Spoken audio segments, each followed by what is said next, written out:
New movements that she introduces in the rehearsal studio will be based on technique developed in the classroom, where the students build a technical foundation that prepares them for rehearsal and for future experiences with contemporary vocabulary. This work centers on the development of the dancer's body. The ultimate goal is an instrument with a physical, dynamic, and expressive range that meets the challenge of the dance maker's kinetic imagination. This program presents a course of training that adapts Graham-based precepts to the needs of professional classical dance students. It was Graham's viewpoint that the basic training of dancers should parallel the first steps of our beginnings. Figuratively, in dance terms, the beginner is like an infant. To develop the backbone of her instrument, she begins on the floor. She first learns how to sit, to kneel and crawl, until she stands, prepared to take her first step. A new discipline is not imposed on an immature body. Rather, a trained instrument evolves, performing simple but demanding movements, in a process based on the structure of the body. Group 1 illustrates the introductory level. To sit on the floor with a straight spine, a dancer needs strength and flexibility. A focal point in exercises for beginners is to develop strength in the abdominal and lower back muscles. These muscles provide the continual lift that floor work requires. Flexibility in the hips is built on that support.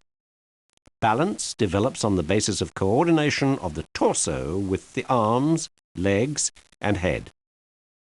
When dancers move, they balance against the pull of gravity by correctly placing the upper torso and head over the lower torso. Alignment begins in the lower torso at the base of the spine. The lift of tensed buttocks, hips, and stomach stretches upwards through the core of the body to the base of the throat. In a sense, it's the converter. It is the transformer catalyst for taking someone into the very deep core of their body, to the source of movement, to the source in their viscera, to the source of emotion, a kind of a primal sense of where movement originates. And in Martha's case, it was very much from the hips, the pelvis, the spine lifting up through the body, through the core of the body, expanding outwards through the back, and then always being ready at a second's notice to recoil back into that contraction. So what happens is that there is a kind of a body knowledge that evolves out of that internalization of movement, and it serves to intensify embodiment so that the student learns movement from the inside out, how to manipulate and modulate tension.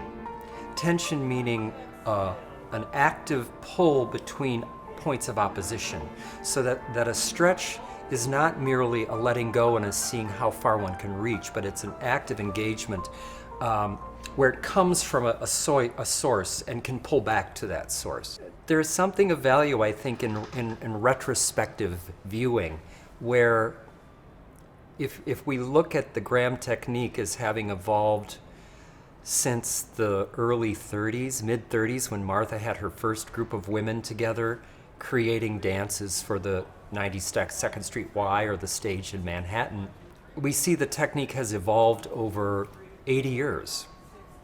And it is only now, I think, that the younger generations can look back and place it in history, but can also see how